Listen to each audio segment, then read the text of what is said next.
Sebelumnya kami ingin sampaikan bahwa sesuai hasil rapat kami kemarin dengan tim medis, Dinas Kesehatan, RSUD, dan khususnya pada dokter penanggung jawab pasien DPJP, membahas sajian informasi dan termasuk perlakuan atau penanganan terhadap pasien-pasien yang ada yang dirawat di Rumah Sakit Umum Singaraja atau di Rumah Sakit Girimas yang menjadi rumah sakit rujukan COVID-19.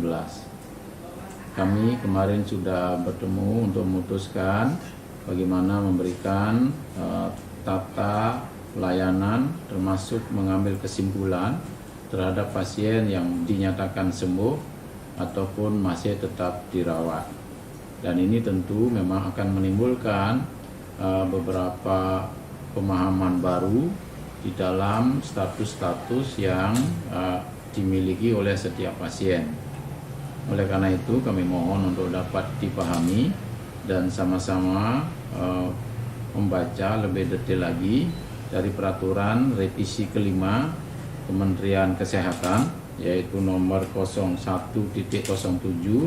01-413-Menkes-413-2020 dan juga surat gugus tugas Provinsi Bali tentang alur manajemen kasus COVID-19 pedoman revisi 5 yang juga disampaikan ke kami untuk bisa ditindaklanjuti. Dari segi sajian informasi data, mulai besok kami akan melakukan perubahan bagaimana informasi data itu tidak lagi akan menggunakan istilah OTG, ODP, PDP dan seterusnya, tetapi nanti akan diganti dengan istilah-istilah terbaru sesuai dengan Kemenkes dan juga alur manajemen kasus COVID-19 dari gugus tugas Provinsi Bali.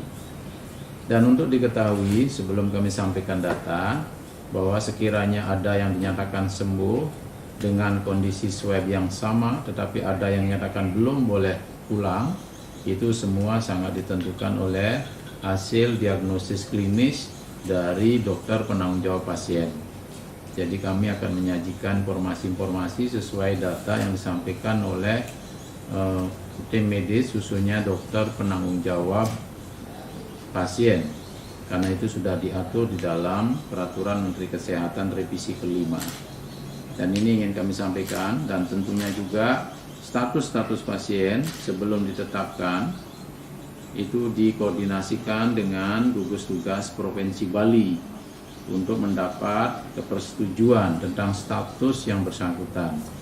Apakah sudah dinyatakan sembuh dengan diagnosis klinis yang diajukan atau masih tetap harus dilakukan isolasi di Rumah Sakit Girimas.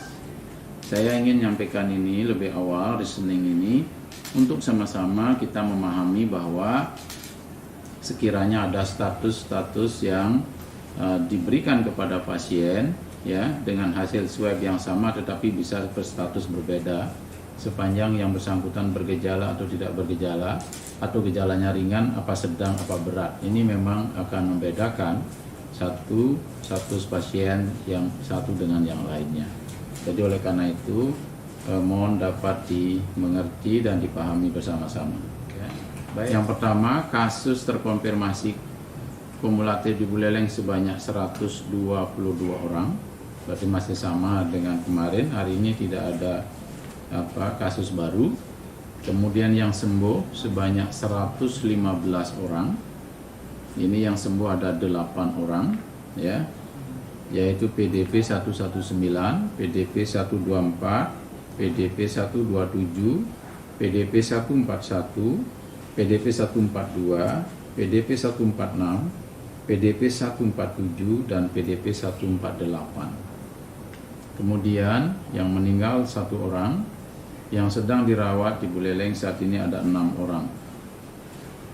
Kemudian PDP negatif kumulatif di Buleleng sebanyak 33 orang.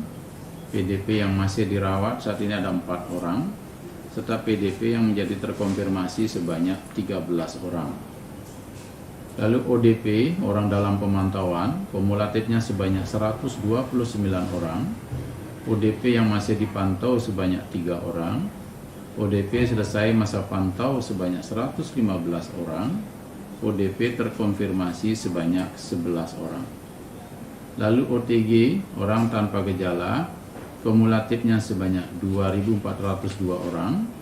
OTG selesai masa pantau sebanyak 1.933 orang. OTG karantina mandiri sebanyak 371 orang. Serta OTG yang terkonfirmasi sebanyak 98 orang.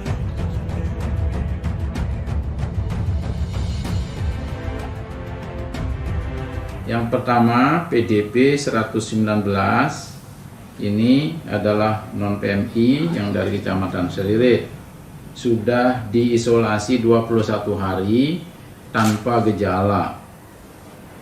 Ya, karena tanpa gejala sudah sempat negatif, kemudian lebih dari 10 hari sejak diambil swab pertama, maka yang bersangkutan dinyatakan sembuh. Jadi bahasanya sekarang tidak lagi istilah berapa swab, ya.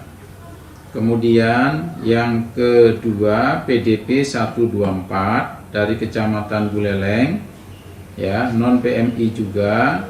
Ini swabnya terakhir sudah negatif dan diisolasi selama 16 hari. Kalau dihitung pengambilan swab berarti sudah 18 hari. Karena ketentuannya kan 10 hari. Ya. Tanpa gejala. Tanpa gejala. Kemudian PDP 127 sama dari Kecamatan Seririt non PMI, ini juga 2 kali swabnya sempat negatif, ya. Kemudian tidak bergejala dan sudah diisolasi 15 hari ditambah saat swab berarti sudah 17 hari. Diagnosis klinis dinyatakan sembuh oleh dokter. Itu. Kemudian PDP 141 Kecamatan Seririt juga yang kontak erat dengan PDP 127 ini sudah diisolasi dari tanggal hitung dari pengambilan swab tanggal 12 sehingga saat ini sudah melewati tanggal 10 hari, jadi 11 hari. Ini juga tanpa gejala dan hasil diagnosis klinis dinyatakan sembuh oleh dokter. Lalu PDP 142 ini juga sama 11 hari tanpa gejala. Diagnosis klinis dinyatakan sembuh. Lalu PDP 146 ini sangat singkat, ya. Kalau diambil pengambilan swabnya baru 7 hari, ya. Tetapi yang bersangkutan 2 kali swab negatif.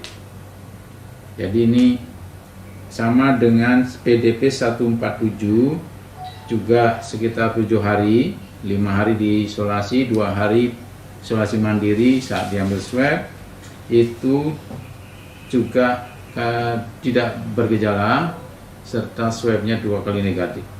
Lalu PDP 148 sama juga, jadi sekitar 7 hari, ya, dari pengambilan swab dan diagnosis klinisnya dinyatakan sembuh dengan swab juga negatif.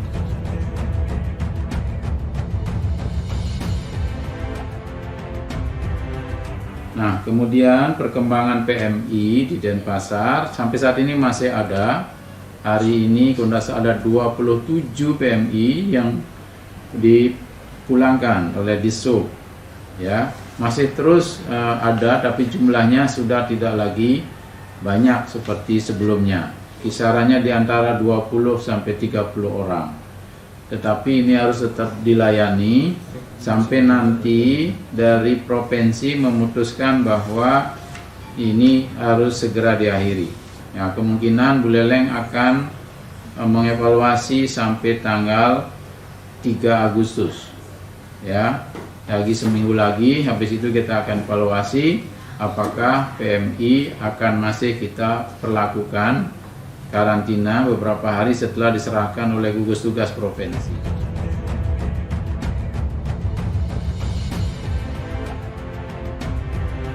Kita sudah melakukan tracing 35 orang, 16 orang rapid test non reaktif, ya, 1 orang swab 2 kali negatif, istri almarhum itu ya.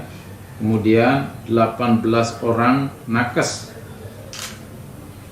ya yang melayani atau merawat almarhum itu sudah 3 orang swabnya negatif, dan saat ini masih menunggu 15 hasil swab berikutnya.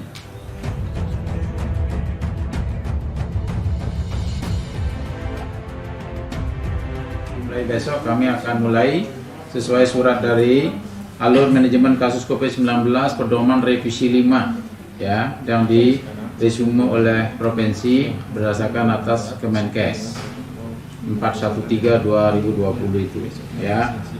Jadi kasus yang tanpa gejala itu kalau ada kasus terkonfirmasi ya tapi tanpa gejala atau disebut dengan asimptomatik ya, maka yang bersangkutan dilakukan isolasi ya di hari ketiga. Kemudian bila hasil PCR negatif, maka masa isolasinya akan selesai dan dilanjutkan dengan karantina mandiri di masing-masing selama di rumah masing-masing selama 7 hari. Jika hasil PCR-nya masih positif, maka isolasi tetap dilanjutkan selama 10 hari. Ya kan? Isolasi tapi ini ya. Kemudian tambah minimal 3 hari tanpa gejala, tanpa pemeriksaan PCR. Tetapi di dalamnya hasil itu semua, karena tanpa gejala ini kan yang paling tahu adalah dokter. Maka dokter yang menentukan berdasarkan diagnosis klinisnya. Apakah yang bersangkutan adalah kasus terkonfirmasi tanpa gejala atau asimptomatik, atau kasus konfirmasi dengan gejala atau simptomatik. Jika dengan gejala, maka dibagi 3, ada ringan, ada sedang, ada berat. Nah, ini semua berdasarkan atas diagnosis klinis. Kita tidak lagi sekarang hanya mengandalkan hasil swab, tetapi sangat ditentukan oleh diagnosis klinis dari dokter penanggung jawab pasien. Sehingga kita bersumber semua dari sana gitu.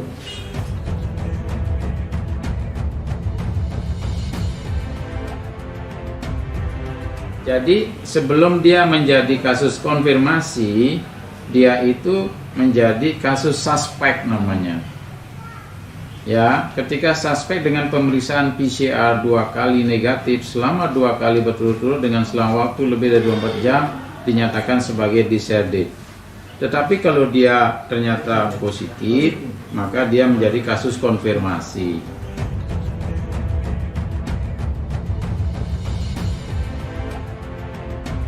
Pada seluruh masyarakat, kami mohon dengan perubahan skema dan revisi 5 dari Kementerian Kesehatan dan juga surat edaran dari gugus tugas provinsi tentang perubahan alur manajemen kasus COVID-19 ya. Kami mohon untuk sama-sama dapat mencermatinya dengan baik dan memberikan kepercayaan kepada dokter penanggung jawab pasien untuk menyampaikan diagnosis klinis sebagai salah satu dari penentuan apakah pasien itu sembuh atau tidak. Oleh karena itu, kita segala informasi dapat kita pahami dan tentu dapat dipertanyakan kepada gugus tugas yang ada, yang nantinya akan bisa memberikan penjelasan lebih detail, lebih rinci, dan lebih mudah untuk mengerti. Oleh karena itu, dengan perubahan ini, kita harus tetap menjaga kesehatan diri sendiri maupun orang lain. Oleh karenanya, kita berharap tetap menjaga protokol kesehatan, gunakan masker saat keluar rumah, kemudian cuci tangan pakai sabun dan air mengalir, serta menjaga jarak saat berinteraksi di mana saja dengan siapa saja di luar rumah. Dan niscaya kita bisa terhindar dari penularan COVID-19. Sekian, terima kasih. Om Santi Santi.